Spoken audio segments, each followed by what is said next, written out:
Hi, everybody. Can you all hear me well? Nice. I got some image okay. That's good on the comments. Hi. Good afternoon from São Paulo. Hello. Yes, that's good. Amazing. How are you all today? Good? How's the weather over there? Because here it was pretty cold in the morning in the countryside of São Paulo, but the sun is out. Beautiful Friday, so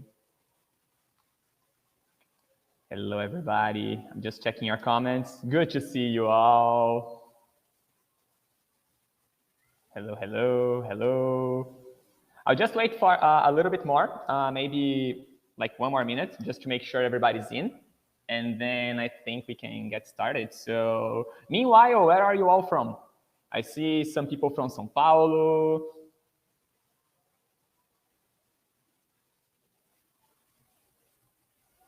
Somebody typing here. Let's see. Everything's okay. Recife, beautiful city.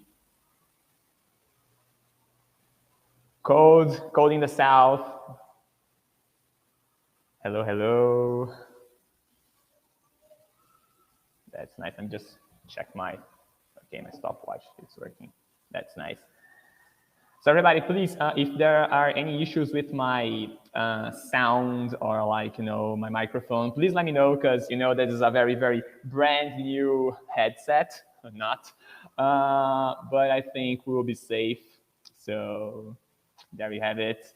Nice. I think we have 2 minutes have already passed by. That's good. So I think we're ready to start. So hello everybody officially. I hope you are all well. Whenever you're watching this webinar from. I'd like to start by thanking Dizal for this amazing opportunity to be here, and also to thank all of you for being here with me on this beautiful Friday. As you can all see by my beautiful background, I'm still at school, so students are gone, they went home already, but hopefully we won't have anybody coming inside the room. So if that happens, that's just how school works. But thank you very much for being here with me today. Thank you very much, Sal, for this opportunity. I think today we're going to be talking a little bit about English as lingua franca, a little bit of how linguistic variation, works within the English language. And I'll try to bring, I hope, in a fun and entertaining way, and also with some interesting facts, a little bit, maybe try to shed some light on different perspectives on English as lingua franca and varieties in general. So if you guys have any comments during the presentation, please put them on the chat. We have the questions and answers mode on. So if you type anything with a question mark, in the end, it's easier for us to access, by the end of the webinar. But the idea here, I'll be talking a little bit around 45 minutes, 15 minutes maybe, about some things related to English as lingua franca and linguistic diversity. But then in the end, of course, we can always have time for questions and answers and comments and everything else. So the title of my webinar is Who Owns a Language? Understanding Legitimacy in English as Lingua Franca. My name is Victor. I have recently defended my PhD in linguistics at the State University of Campinas. And my main area of research is social linguistics and historical linguistics. So, and I'm currently an English language arts teacher at a bilingual school. As you can see, my beautiful word wall on the back doesn't make me not be lie, And then the idea today, actually, and I believe most of you have seen my abstract, the abstract of this webinar online, is to talk a little bit about English as lingua franca, but through variationist perspective. So as some of you guys have pointed out, I talked to some teachers in the past few days. I mentioned in my abstract, and I also mentioned that in my article, that's an article coming at the New Routes magazine, amazing magazine with lots of good teachers working on it.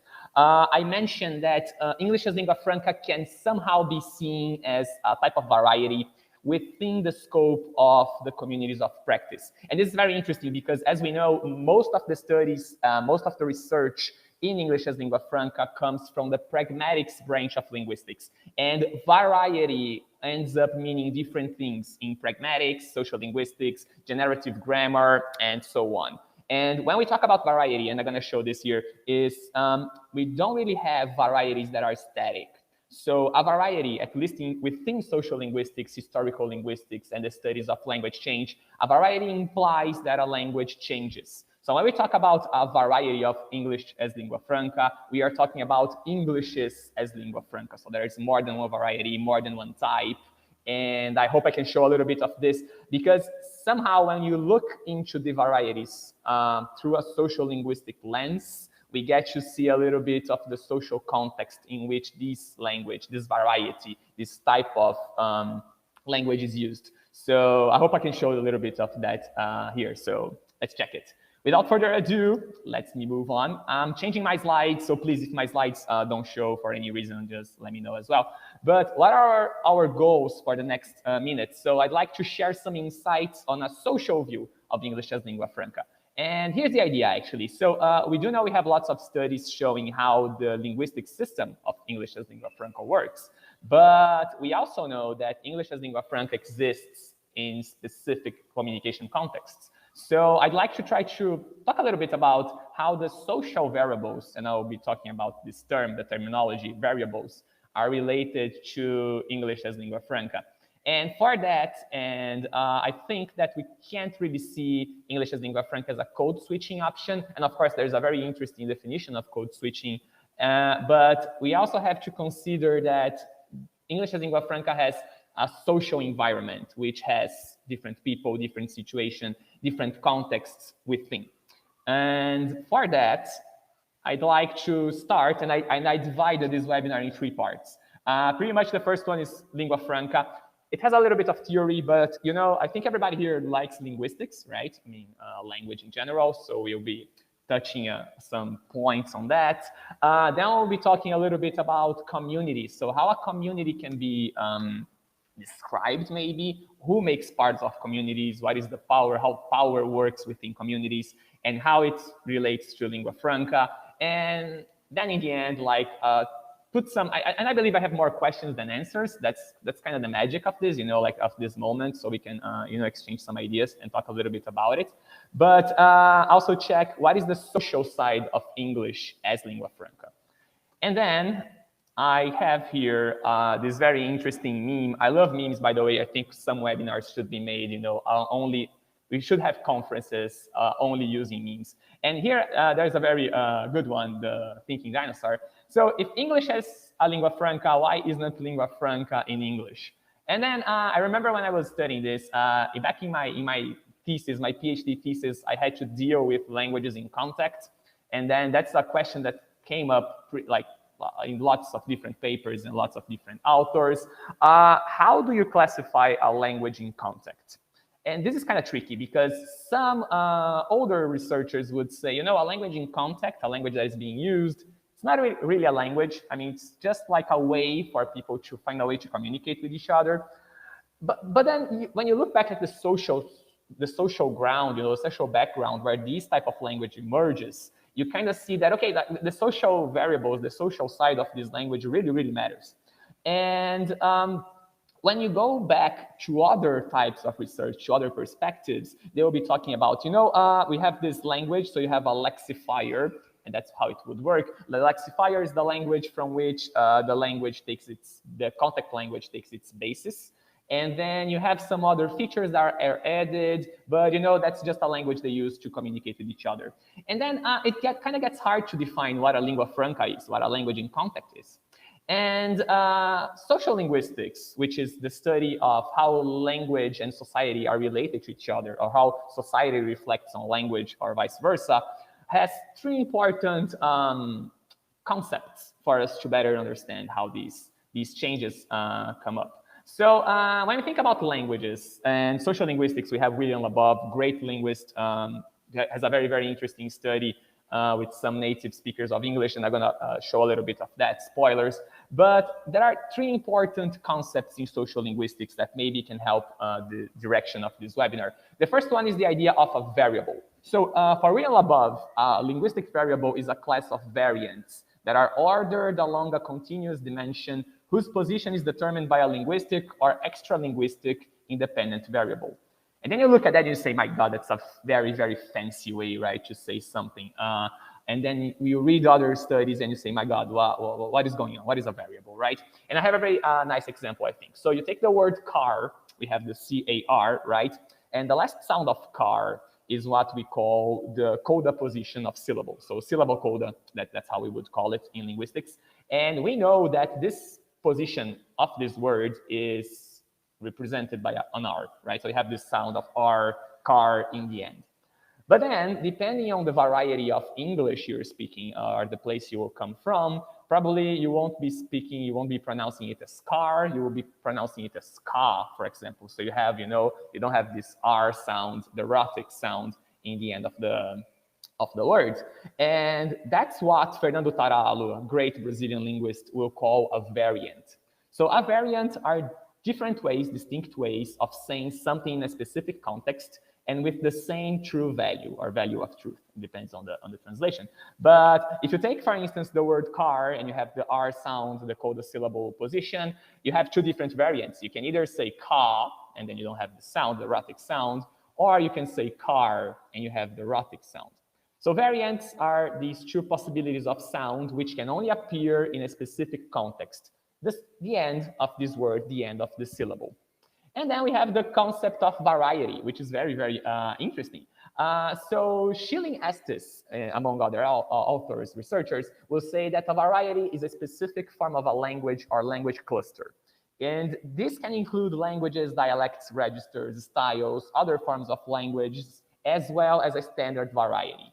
And it's a very interesting thing to see that social linguistics and people who study variation, and it doesn't matter really the language they're studying, uses variety as a term for languages or for any type of language or dialect that is being used, because somehow it avoids the use of the term language, because some people may associate language only with standardized languages. So, for instance, when we think about English as lingua franca, why we can't consider it really one single variety that doesn't have variation? Because English as lingua franca cannot have the same standards, rule standards, grammar standards, if say, as, for instance, American English or British English. And it's always curious to see that we use variety in social linguistics, because I can't really say I have one English variety in the United States, for example. It's a huge country. We have geographical varieties, but we also have social varieties. So a variety is not really something static, but it's something that can vary and can change and present different types of, whether it's phonological or syntactic or morphological, but it has variation. It has different variants for its many variables, right? And then I have a very interesting question, and you can all type on the chat, okay? A simple yes or no, I don't know, works. But I have two questions, actually. So the first one is, do you all believe that Brazilian Portuguese and European Portuguese can be considered two different languages? And you guys can simply type yes or no, a Y or an N, that works. So I have yes, that's good. Yes, yes. That's nice, lots of yes. I'm gonna get some water while you all type.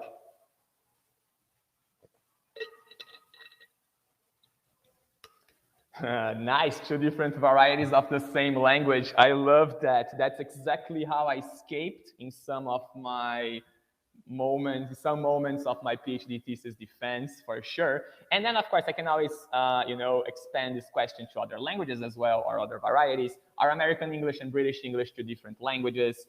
And then we can just go on and say, yep, they definitely are. And then I had this issue. I wouldn't say it's a problem, because it was something very interesting. I had this issue when I was writing my PhD thesis, because in my PhD thesis, I tried I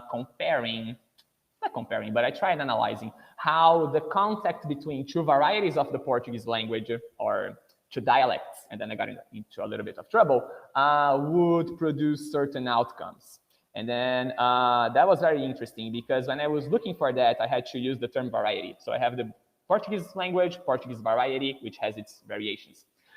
And then where I want to get here, it all depends, the answer for this question all depends on the methodology you are using to study language.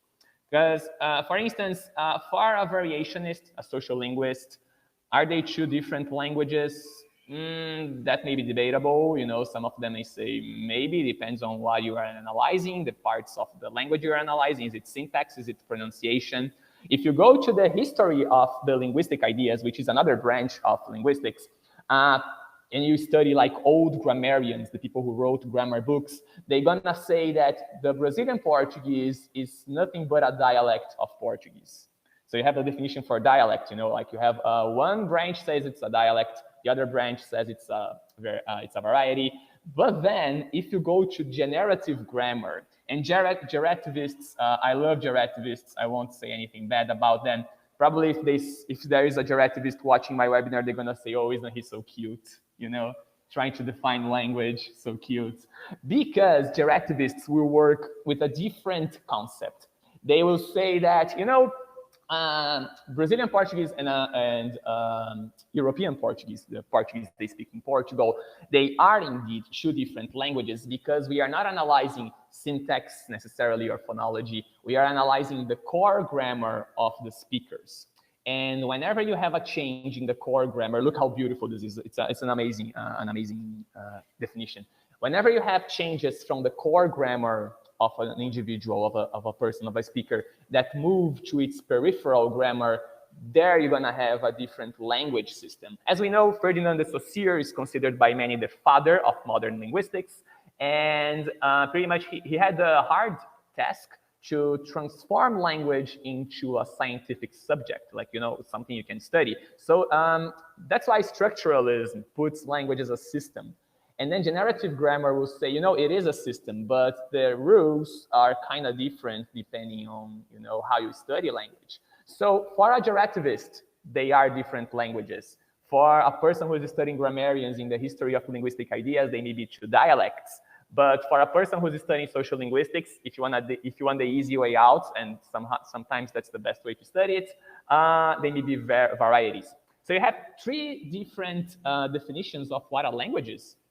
And it's interesting to see that all of them use internal factors of the language as proof to say they are dialects, they are not dialects, they are languages, they are not languages. And once I was talking to some teachers and they would say, it's different languages because of culture. And then another teacher said, oh, can you define culture for me? And then the discussion, the debate got a little bit heated up, but that's kind of the idea. It all depends on how you're looking at them, right? So the scientific methods in linguistics, in language science is something very amazing, right? Because if you don't have the data or if you don't have the right perspective, you may get into trouble, So we have this another meme I brought here. So when your data says no, maybe it's time to try to see things through another perspective. And yes, this happens as well with English as lingua franca. But just before I move on, so these are some terms on the left side that you may find if you read like papers on linguistics or language sciences. You can have languages being described as varieties, dialects, idiolects, language as itself, codes, jargon. And jargon is kind of like harder because jargon usually is like related to loose words. And then if I say these like loose words, a person who studies pragmatics is going to say, oh my God, you're saying something nonsense. But the point is, all these left side, all these definitions, they all depend on the methodology. So the methodology defines the subject of analysis. And this is like true for all sciences, as well as the conceptual tools used by the analysis and its limits. So it's very interesting to see how you see language, how you perceive language, how are you studying language. For instance, those of you, and I know we have lots of people who study and work with English as lingua franca, they have done amazing work, like whether as trainers or like scientific communication. But if you take English as lingua franca, most of the studies on English as lingua franca, they are carried out on a pragmatics way, on a pragmatics perspective. And pragmatics, for instance, won't acknowledge the social background of the community the speakers are inserted in. So for that, and let me change my slides here, there we go. I brought some excerpts of Jenkins' amazing work, right? I think this is one of her most famous articles on English as lingua franca. I'll just go through them, okay? We're just trying to see where this is going, like from which perspective we are looking at English as lingua franca. But Jenkins says this: in other words, my interpretation on English as lingua franca does not draw distinctions in terms of linguistic legitimacy between, say, Canadian English or Japanese English in the way governments, prescriptive grammarians, and the general public tend to do. In other words, what she's saying here is, you can't take English as lingua franca and you can't compare it to other varieties of English because, it's not fair. It's not the same context. The speakers are not the same. There's a total different culture they are immersed in. So you can't compare them. It's not a variety. You can't compare this to other varieties of English because it's not a variety. And then it's kind of tricky because, okay, so if English is lingua franca, is not a variety. All right, so but it is a language, right? If it's a language, it's a variety. And then we kind of get like, in the terminology field, which is kind of slippery sometimes, but I'll just move on. And then ELF, English as lingua franca, is thus a question, look how beautiful, not of orientation to the norms of a particular group of English speakers, but of mutual negotiation involving efforts and adjustments from all parties. Mutual negotiation is pretty much the basis of pragmatics. So that's how pragmatics, this branch of linguistics, work. And then on the last page of her article, on a footnote number 3, and of course we all read the footnotes all the time, right? Jenkins says one of the greatest things, I think, about English as lingua franca. So, English as lingua franca is sometimes known as English as international language. However, and then she gets into the terminology thing. To avoid confusion with other uses of the word international, most researchers prefer ELF, which makes a lot of sense. This is also generally preferred to the term lingua franca English, as the latter implies the existence of one single lingua franca variety of English, which is most certainly not the case. Which she's trying to say, because English as lingua franca will vary, it has variation, depending on the community and the interaction in which it's being used. So this is amazing. That's why we can't consider English as lingua franca variety, a static variety, like, the same for everybody. And that's why we can't compare English as lingua franca to other types of Englishes. So you can't take a grammar of English and say, English as lingua franca should follow these guidelines that we can observe on native speakers. And native is kind of like, debatable as well. But that's pretty much what she's bringing here. And then what I'm trying to say here, okay, and this goes for the next slides, I think. What I'll try to bring is more a social linguistic view of English as lingua franca. So once or twice, maybe the word variety may appear, but please, okay, it's not a static thing. It varies, it changes, it has variation. The speakers are important, the community is important. I think that's just a way to put it, But just to close this part really quickly. So pragmatic variation, what pragmatics study, examines how language use in context varies during the negotiation of meaning in specific social cultural contexts and may reflect different cultural norms. One thing that is very interesting, and I only found 2 articles on that, but of course there must be more. I mean, I need to look better. Forms of address, the way you address other people in English as lingua franca. That's a very interesting area of research. I know some people are working with that, but definitely that's something people should look into, especially people in pragmatics, because the way you talk to your boss during a meeting is not the same way you're going to be talking to a friend, going to a happy hour, a bar after work. So pragmatic studies that. So how do you address people? Do you use sir, madam? But when you change into English as lingua franca, are you keeping those pronouns, those forms of address? Is there any change? Because that also can help understanding lots of the social cultural side of English as lingua franca. On the other hand, social linguistic variation is the study of the way language varies and changes in communities of speakers. And community is a key word here, okay? So it's the terminology here is important. So community is very important. And it concentrates in particular on the interaction of social factors.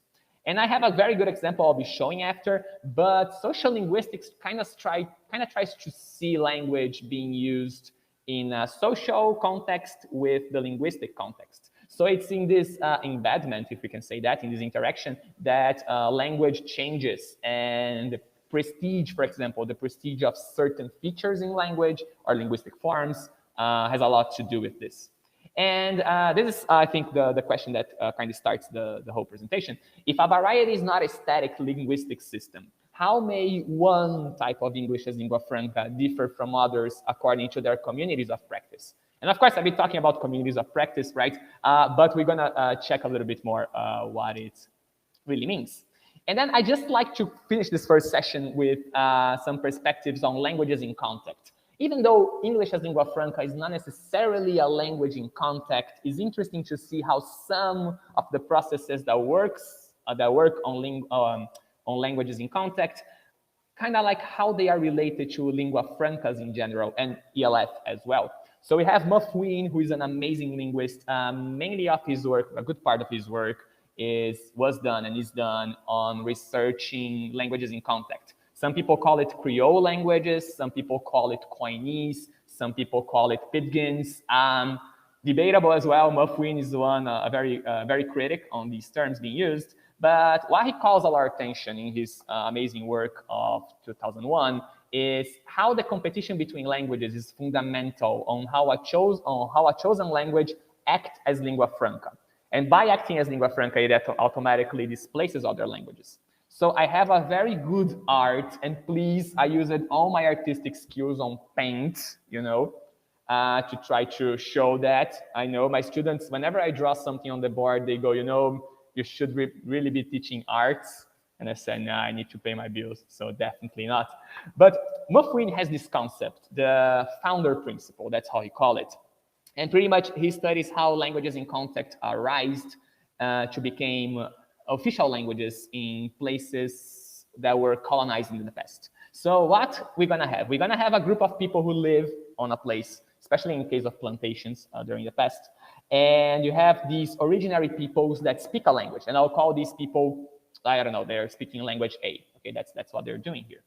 And then, of course, they always outnumber the people who are invading or colonizing their territory, who probably speak a language B. What happens in these context situations is that the language of the language of these small groups is pretty much forced upon the originary peoples. You have, like lots of more people, this group outnumbers the others, but the language is forced. And of course, they won't be speaking the same variety. So that's why we have the different fonts here. Language B, being spoken by these people who use it, who already lived there. And then, of course, these people are going to have children who are going to be using this language as their main language, their official language, at least outside of their houses. There are lots of studies that show, that talk about heritage language, the language you have that you use when you're in your house, the language you use when you are at school, the language you use when you are at work. And for those of you who love linguistics, we call this the domain of use. And if I'm not mistaken, the person who came up with the researcher who came up with this name is Fisher. And domain of use is pretty much which language is being used with whom at which time. So, okay, so you are, at a meeting with your boss, which language do you use? Or which variety of the language you use? Because do you need to be more formal? Can you be more informal? So that's the language, pretty much. And then we have this process of basilectalization, and I think I pronounced it right, but it's when the variation emerges within a variety of a language. So all of this to say that languages in context, they are created, they appear because of a reason, I don't know, maybe commercial reasons, business reasons. And then this language that is being used as lingua franca may become the mother tongue of people who are born in a specific place. So this is very curious because some people would say, oh, that's a contact language, that's a mixed language. There is this process, and that's the name in literature. You have irregular linguistic transmission process, and you have a broken language, and that broken language becomes a person's official language, mother tongue. And lots of researchers criticize that. There are no broken languages. There are no inferior languages. And I mean, so lingua francas, depending on the prestige they have, they may be considered inferior. And that's why maybe, looking at the social side of English as lingua franca puts it on the same level as standardized English varieties, I don't know, North American English, for instance, is not like better than English as lingua franca. They are on the same level. They should be studied on the same way, the social perspectives included. And I'll go really quick here for the sake of time, of course, but some perspectives on lingua francas, of course, when you have this connection, and I can send these slides to any of you who would like them if they are any interesting, I don't know. But we have pretty much two processes that work whenever you have a language in context or languages in context. You have the reduction of some linguistic features, and you have the simplification of others. And it's a very interesting debate because some researchers argue that Brazilian Portuguese was, at first, a sort of lingua franca, like a language in context, and that our language had undergone these processes of reduction and simplification. And some of them will say, you know, the verb tenses in Portuguese, the conjugations, they are simplified. And that's this type of process you're going to find in languages in context. So it's very, very interesting. And we did have the whole state of São Paulo, like 2 centuries ago, we had Lingua Geral, which was a lingua franca between the indigenous peoples and the colonizers that came here. And I mean, like 2 centuries ago, that's not very, very long, you know, but somehow Brazilian Portuguese came in and displaced these languages, you know. I'll just move on. So yes, and then what Jenkins does, Jenkins sees this and she says, you know, English as lingua franca is being used, it has its prestige, but how can we make this, how can we ensure actually, right, that intelligibility is taking place in English as lingua franca. And Jenkins, a genius, right? She does that because she says, you know, people are going to say that English as lingua franca is just bad English, it's broken English. And I have a very interesting slide coming forth about that. But then she goes, okay, so we need to find like, you know, some features, linguistic features that can prove, that can show that people can be intelligible and communicate efficiently using English as lingua franca. And as we know, as Irving and Munro put, intelligibility is the degree of match between a speaker's intended message and the listener's comprehension. And it's very curious to see that because we always think that to be intelligible, us as speakers, we need to pronounce words, and here I'm talking about pronunciation, but pronounce words perfectly. And actually, that's part of it. You know, we need to pay attention to some features, but the listeners also have a role to play. And that's what Lindemann, Smith, and Nelson will put out. Sometimes what the speaker, the interlocutors are receiving, the interlocutor is listening, it can be a little different. You know, they have a role to play as well to ensure intelligibility is taking place. And then I know we all know that. I'll just go really quick here on this slide. But if you take a look at some current guidelines, criteria of some proficiency exams, if you go to the pronunciation or speaking session we have in these handbooks, we're going to see that they all mention intelligibility. So if you go to the CAE, right, Cambridge Assessment English, Cambridge Advanced English Certificate, they're going to say, you know, you need to be intelligible. And that's all. They're very, you know, they kind of put it in a summarized way. The speaker needs to be intelligible. The candidate needs to be intelligible. Others will say on TOEFL IBT, you know, the speech is clear. And IELTS will go and say on the last, you know, here on the last right column, the last option here, the last topic, L1 accent has minimal effect on intelligibility. So intelligibility is there. People are getting to be heard. They're being understood. But we know that it's kind of hard, right, to get rid of an accent. And this is the thing, actually. I don't really think people should get rid of their accents. I'm very proud of my Brazilian Portuguese accent. And it's nice because then you start putting, you know, like Paulista Brazilian accent. But anyway. And we have another meme, right? So do you ever mix up languages? No, not really. They pretty much stay in their own lanes. And that's me when I started learning Spanish. And then I tried a little bit of French. I mean, I survived, but yeah, languages get mixed. So it's natural, you know, when you're producing something, when you're speaking something, your mother tongue is going to show up, and don't be afraid, you know. And as I was mentioning, Jenkins came up with this, okay, so we have to study intelligibility within English as lingua franca. And that's where we get to the lingua franca core. And this art, of course, is just to show a little bit. I know this is a very much more complex idea than it shows here. But pretty much Jenkins says, you know, we need to pay attention to 4 features, not only 4, but these 4 are important. So how are the consonant sounds realized? That's the linguistic term we use. When you have a vowel with them, how are the consonant clusters being realized? How are they being pronounced, uttered, vowel length, and as Brazilians, as a person who speaks Portuguese, I know that's where we suffer, right? Feet, fit, you know, those differences, they are kind of hard to get, but that has a lot of meaning when you're speaking English, so that's an important intelligibility feature, whether as lingua franca or not. And how you have the nuclear stress, word stress, sentence stress, when you have word grouping.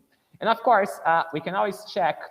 That's a very interesting example, and this is something I was working with my students, my grade 7 students, back in June, I think, back in May, is how sometimes certain features, certain accent features, and I'll use accent here, but I mean, there must be a better way to describe it, but how certain accent features may, you know, get in the way of intelligibility. So we have the word work, and we all know that when we started learning English, probably we would pronounce this word as worky, right? We have this beautiful I that appears in the end in the syllable coda position of the word. So worky, and then some people would say, and I heard some teachers saying that, oh, you know, but we have to respect everybody's accent, so that's how we speak in Portuguese, that's, you know, my mother tongue in English, so worky is acceptable. And then, okay, like, you know, you have to be proud of your accent, that's true. But at the same time, when you add this vowel in the end of work, worky, what you're having is that you had a word that only had one syllable and you're breaking that, or you're actually putting an extra one, right? So now you have 2 syllables. If you have 2 syllables, you are also, you know, messing up with stress, word stress. And word stress, as even though some people don't acknowledge that, is part of English grammar, right? So I don't know, I present the webinar and I receive a present after the webinar. You have present, present, written the same way. Word stress is what's going to change their grammar, right? So their word class. So it is important somehow. And Jenkins knows that, and that's what she puts there. You know, she says, you know, certain consonant sounds, they need to be clear. You know, not all of them, as we're going to check a little bit further ahead, but that's part of intelligibility, and this needs to appear in English as lingua franca. And this is not when she says that, she's not saying, oh, you know, I'm getting a feature from standardized English, from American English, and comparing it. No, that's all about linguistic system. That's totally a different thing. No comparisons here, you know. And then that's the screenshots I got from an article, a paper I saw online, and I have my notes here, so I won't say anything wrong about him. But this is an article that appeared on the Brussels Times, and please check the date. That's the tricky thing here is the date. Thursday, May 18th, 2023. It's super recent. I mean, it's not last year, it's not 10 years ago, it's this year, okay? So we have Franz Timmermans, that's his name, yes, Franz Timmermans, this beautiful gentleman appearing here on the picture, and he says, you know, you have to embrace bad English as the European lingua franca. And Franz Timmermans was vice president of the European Commission, and it's pretty much the association / organization that represents Europe, you know, whenever we have those global gatherings between world leaders and stuff. And he's Dutch, and according to some reports from the British Council, apparently Netherlands has the best rating. I'm not really sure how to put it, but it's like they have a very, very good proficiency level in English. And Timmermans is saying, you know, that's it. The new lingua franca in Europe is bad English. So it's not a language like with structure, with norms, you know, that needs to be studied. It's just bad English. And you see, that's kind of tricky because that's pretty recent. And Timmermans has like, you know, when he talks, people listen because of his position of power, right? Who he is.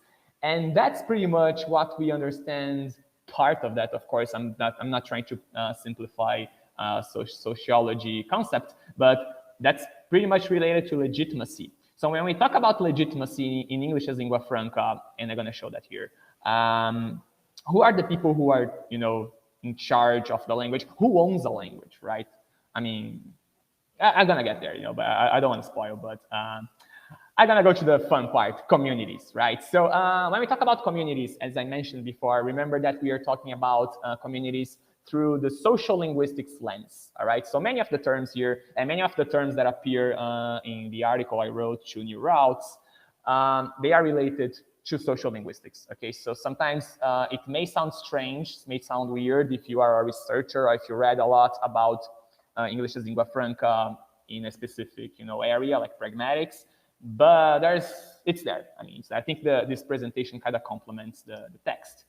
And what is a community? But better, what is a speech community? Because languages are varieties, dialects, jargons. They are always spoken within a community. It doesn't make sense for you to use a language that you use in one community in a totally different community, especially if they are in different countries. Not even different countries sometimes.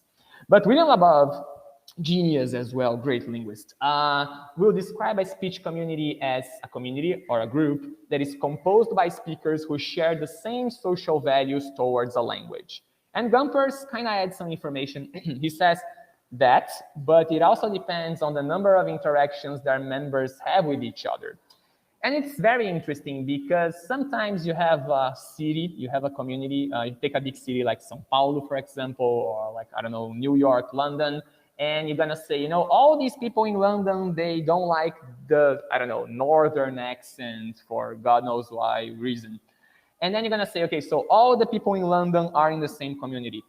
Not necessarily, right? Because sometimes specific places, they can't be accessed by people from, certain backgrounds, social backgrounds. The same people who take a bus to go to work are not the same people who have who can go to work by cars, with their ACs on. So studying communities may look simple. You can just say it's a bunch of people together. But, I mean, socially, we have other implications as well. Davies, his study will say that, and I won't read the whole thing, I think the main idea here is the language choice, but that when you think about a community, you can have communities of practice. And the core of a community of practice pretty much resides in the importance of doing something. And more particularly, doing things in a way which reinforces membership in the community of practice. Really quick. I don't know if you guys have friends who work with advertisement. I do have some, and it's very nice to see them when they're talking and they're using Portuguese and they would say like random words in English. I have to check the budget of that meeting, whether they could have said like budget and meeting like in Portuguese. What they are using here is that they are just reinforcing the type of vocabulary, the type of jargon, and jargon fits well here. That their community of practice, that their peers use. So that's pretty much what a community of practice would be. And then you have Eckert and Wenger, and Penelope Eckert is a great social linguist. She has lots of studies on what we call the third wave of social linguistics. And the third wave of social linguistics is this branch of social linguistics. So you have a branch of linguistics and a branch of social linguistics that deals with communities of practice. And they will say that a practice is a way of getting something done and achieve an expected outcome regarding it, whose standards are shared by a community. And then she's going to say, anything that is produced within a language, and that includes language, can be considered a product. So the language that is being used in the community in which people have the same objective, and we can clearly and easily think about the marketplace here, is also affected by the community members. More importantly, it's affected by whoever has the legitimacy of this system, as we can call. And Penelope Eckert has this beautiful study, and of course, you guys can check in the slides after. I can send the slides, which I called it a case study, but it's not. It's like a research, okay?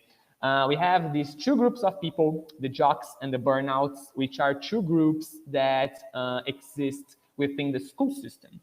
And I have my notes here just so I won't say anything wrong. But the jocks are people who, they have a high culture of school. They go to all the events of school. The principal, the teachers love them. They are the people who want to be at school because that's where they do things. That's where things happen to them. And the burnouts, on the other hand, are the people who, not that they hate school, but school never really pays attention to them. So they have to find other places or other events. They are the ones who, for example, won't be joining the events schools are, putting together. But you have two groups within the same system, the school system, that are going to produce language in different ways. But at the same time, both groups are going to have the same extra linguistic forces that come from the social counterpart of a community. That's kind of beautiful, right? But I'm going to show some examples. I think it's going to be more clear. And I got some prints from this article that Penelope Eckert wrote. But pretty much it's just to see who has the power within a community, who has the legitimate access to the resources of a community, right? So the jocks would be in charge of legitimate resources in school. They pretty much control the whole space in school, whereas the burnouts would have to socialize in the stairwells, the breezeways, the loading docks. So it's like we always have those students, they love to be by the playground, talking to others, but we also have those students who prefer to stay in the halls during break, and that tells a lot about the groups you have within a very same system. The jocks socialize at school functions, the burnouts hang in places outside the school. So this is just to show how the space, is consumed by them. And then, of course, the community of practice is not restricted to only a place. If we take a look at this part here, Eckert says, the burnouts are the people who prefer to socialize in the urban areas outside of school, while the jocks are the people who prefer to go to school because, school treats them so well already. So why should they go anywhere else? They can socialize there. And all these places, the way they consume the spaces, kind of reflect on language. And I have this graph here, and there are other better graphs actually, showing a little bit of what Penelope Eckert did. Social linguistic interviews are something very interesting. I had to carry some of them out for my master's dissertation. So you pretty much have a tape recorder, you go to the community you want to study, you turn the tape recorder on, you find a person and you say, hey, tell me a little bit about your life. And as the person is speaking, the idea is to have this person trying to talk a little bit about things that matter to them, whether related to school, work, social life. And that's what Eckert did with these people, with these students in school. And when you take a look at this graph showing the monophthongization, cute, right, of diphthongs in English, this is where she found. So if you have a word like play, for example, you have A and Y in the end, people who make a monophthongization of this feature would say something like play. They wouldn't say the E, in play. And it's interesting to see that the first two information we have on the left side are from the burnouts. The other two on the right are from the jocks. But we can see that if you are a girl within the school system, you're pretty much gonna, monophthongize these sounds fewer times than the boys. And what Eckert is trying to show here is also that gender plays an important role in the communities of practice. But this is just to show, when we study language, we look for the patterns. So even though this graph may sound, okay, so you have lots of data there, but what is this telling me? This is actually telling us that there is a pattern that reflects the community in which they are. And I think that's kind of beautiful. So as I mentioned, you have the school system, these groups within the school system, and who has the power in these relations? Is it symmetrical, asymmetrical? You have the system of school and the jocks receiving the legitimate resources they need, whereas the burnouts are not receiving. But it's interesting to see that both jocks and burnouts, doesn't matter if they like school or not, they really have to, just go with the flow whenever they have to do things at school. Otherwise, they would fail their school year. And Wenger will say that that's when you have this type of community, it's where you can find the hierarchy and the legitimacy roles, which exercise change over a community's various resources, and that includes language. And I have another good example. This is from Labov's work. He studied Martha's Vineyard Island, the community there. It has like 4 distinct social groups, and this is in the north of the New York State in the United States. And it's pretty interesting to see that this community of Martha's Vineyard is pretty much a fisherman's place. So the fishing is how the economy, kind of survives there, except for summer. During summer, it receives so many tourists that the economy shifts from fishing to tourism, and people simply, stop fishing because they get enough money from, the people who are staying there for the holidays. If I'm not mistaken, former US president has a house there, lots of them actually. And it's interesting to see who owns the legitimacy there. It's a community, but where does power reside? Does it reside with the hotel owners or with the fishermen?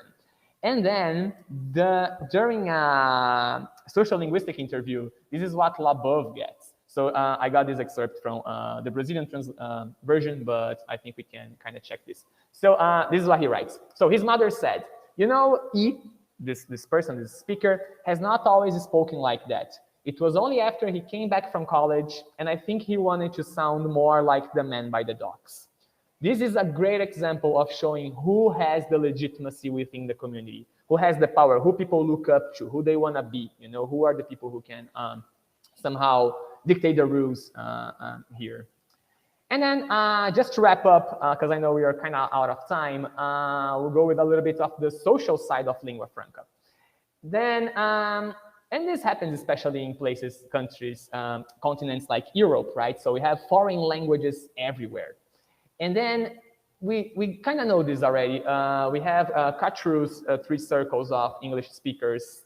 It's a a nice way to put it. So you have those people who were born in a nation in which English is the main language, the official language. You have people who were born in countries that were colonized and therefore have English as an official language.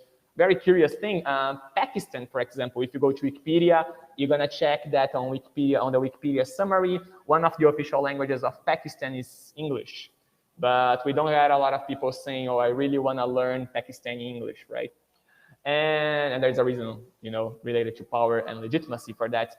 But we also have this expanding circle, which is the countries where English is learned as a foreign language, right? Brazil included, whether for academic purposes or business purposes, I don't know. When you look at this map, and I promise I'm almost in the end, okay? Thank you for bearing with all this theory that is appearing here. But when you look at a map showing where the multinationals are in the world, we can clearly see that the global south, though this is a very debatable term as well, pretty much has just like, you know, a few multinationals. So what matters here when we look at this map? We have lots of them in the United States, lots of them in Europe, and of course the ones in Europe, that's where the magic happens, right? Because you have lots of multinationals in that use different languages, communities of practice, I'll put that way, that use different languages, right? And English has somehow won over there. That's why we have English as lingua franca. But imagine this situation. And this is, I think, the whole question. You know, I have, as I mentioned, sorry, I have more questions than answers, but I would love to get your views on this as well. But when you have an organization, headquarters, I don't know, like the headquarters of a multinational companies in the United States, and you have one of its branches in Brazil, you have to talk, so you are the employee, and you have to talk to the boss, and you're gonna use English. So you're using English as lingua franca, for instance. And then this is the thing, you know, how can we be sure that this boss who has the legitimacy within this system is not assessing my English according to his standards, even though English as lingua franca has already, you know, like a very solid field of study? Kind of tricky, right? And I put here organization with S and with Z, because this is a very good example of legitimacy as well. I wrote an article some time ago to a British magazine. And when the reviewers sent my article back with, like, you know, 10,000 corrections for me to do, things I had to get better, some of them were, you know, in British English, we write this way, so it would be better if you could change your words. So even though if I'm using English as lingua franca to communicate science, for example, I couldn't really escape the legitimacy that people had in that community of practice, that specific magazine with that group of teachers, you know. I think that's kind of like, you know, what shows up. I also brought an example here, and I'll have to rush this one by, sorry. But whenever you have Cambridge assessment exams, it's possible to get some samples online, and you can get some comments of the, you know, the examiners, the speaking examiners on candidates' performance. And I got this one from one of these exams, and this is what the examiner wrote about the candidate's pronunciation. His pronunciation is generally intelligible, though there are occasional errors. And again, you see, it's all about terminology, all about words. Errors with some sounds, for instance, think pronounced with F, something like think. But here again, can it be an error if you have people who are native English speakers and they are born in a country and that's their variety, you know, they speak like that, they are speaking English. So how can it be an error? How can you make a mistake inside your native language? It's kind of tricky. So there is legitimacy even in assessing formal assessments of language, which is very, very curious. And I'll just skip this one, but I would just like to share this study here of Hujala, great researcher. They were studying ELF interactions in a Finnish workplace, and some officer workers, when interviewed, they said, you know, we perceive native speakers as the source of new language information, targets of feelings of envy, because like, you know, they are the people in the headquarters. They are helpful in negotiation of meaning, so they kind of try, you know, to help us when we don't know how to say something. But they also dominate the conversation, and they are the only ones who really know English. That's the view of people who are using English as lingua franca in a Finnish workplace with people in a multinational headquarters. And some of these interviewees, most of them would say they identify themselves as speakers of Finnish English instead of ELF speakers. And that's something for me that comes, and this is me speaking, okay, now I'm not using the literature, but it comes from the legitimacy that exists within these communities of practice. And with that, as I mentioned, I'm gonna just to conclude here, I have lots of questions, few answers, if any, but how can we use prestige and stigma within a community of practice? What are the relations of powers within this community of practice? And I think that is necessary for us to research, talk about, read, and think about ELF, both linguistically, just like Jenkins did, and socially, but also according to each community of practice. So that's why in my article and in my abstract, it appeared like I wrote something like you have this English as lingua franca as a variety of communities of practice. It's not static, it has variation. There are many types of English as lingua francas, but how can we study them through a social lens? I think that's kind of it. Sorry if I rushed in the end. Thank you very much for staying with me. I do have some references. I can send these slides to you all if you want. I have my email here, so if you all want to catch up with any ideas, I don't know if you, I'd love to learn from all of you. So thank you very much. And if you have any comments or questions, I think we have like some minutes left. So thank you. Now check here. We have 3 minutes. Yeah, we can. I took 2 minutes to start, so maybe we can. I just got a message here from people on the south. Right. That's good. That's good. Okay, so we have 5 more minutes. So yeah, I don't know. Thank you. Thank you for all of you for being here. And sorry, I mean, like, you know, now that I just have finished my PhD, I kind of, I don't know, I'm trying to research into things because I have always been teaching English. So I don't know, that's just a view, but there are many other perspectives as well.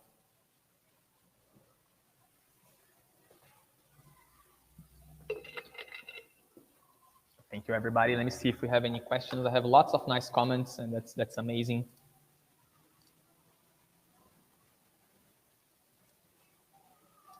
All right, let me click here.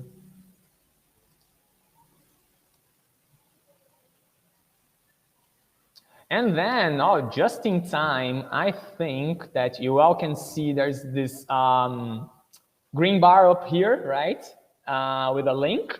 So if you click there, we have the new routes, and it has just been released. So this is amazing. Thank you all at Dizal. That was perfect timing, right? This is great. So please click there. I think we can get a little bit more. There are amazing articles there as well. And I wrote a little bit about legitimacy within English as lingua franca. I do believe that somehow the article and the webinar kind of connect each other. I think some concepts I couldn't explore, you know, like deeply there or here. Maybe that we can check them there. But yeah, that's amazing.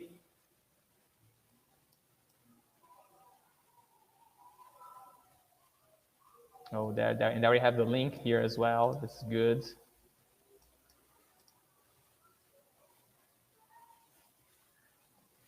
Oh, I do have a question. Do you have any answers to one of the questions in your slide? That's a great question, Maya. I hope I'm pronouncing your name correctly. I'll go back here. And yeah, I do think I think pragmatics, and lots of studies are being done in the pragmatics branch of linguistics, like how are prestige and stigma seen by the speakers, like prejudice maybe. I do believe that Rujala's study, for instance, like when she interviewed the people that worked in this Finnish workplace, I think that's a way to kind of identify the prestige some people may have and the stigma some people may have. And I know maybe the social questions can be a kind of, I don't know, maybe obvious, right? I mean, he's my boss. He speaks English. You know, I get nervous when I have to talk to him. So maybe he holds the legitimacy. But I don't know. I do believe, and that's maybe something that social linguistics has to look a little bit deeper into, is maybe how the community of practice is structured as a system to perpetuate this, or maybe to assure that legitimacy will always be in one side or on one side of the I don't know, of these relationships. Maybe the prestige one is something that pragmatics is doing already. So I really don't know if I answered. Sorry, I mean, I think I just went in circles. But yeah.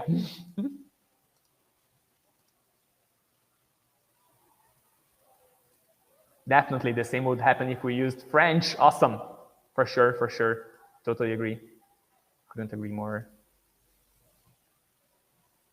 That's amazing. I think we, oh, sorry. I think we have a couple of minutes left. So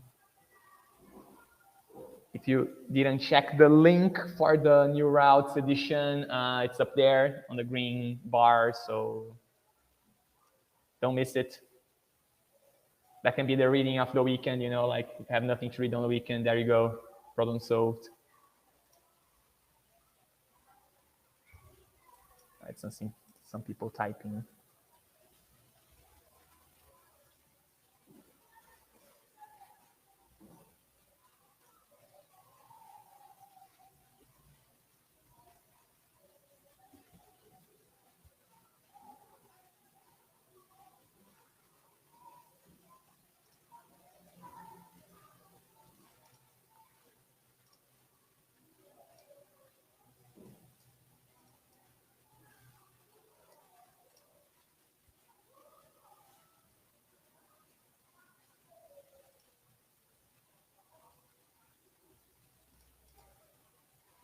All right, so yeah, just one more minute and then we are, you know, wrapping up. So France believes Belgium speaks something else. Yeah, it's super curious to see, you know, how the varieties work. Some people sometimes forget that a variety has, you know, a variation within it, and it's crazy. It's totally crazy. All right, so it's 5:03, and I think we can wrap it up, right? Call it a day, right? So everybody, thank you very much again. Oh, there's a comment here. The funny part, Americans wouldn't do the same exam. For sure, yeah, definitely. Proficiency exams, like native speakers, being native is not a, you know, like, I don't know, like it's not just the same as saying, okay, you can simply ace it and have a C2 level. Definitely not. That's amazing. That's amazing. All right, so everybody, thank you very much. I'm gonna close the webinar. So thank you for your comments. Thank you for being here with me today. I hope this was some nice food for thought. I'd love to hear more if you guys have any comments. My email is here. If you want the slides or anything else, please just send it to me. And I hope to see you all in the next event soon. Bye-bye.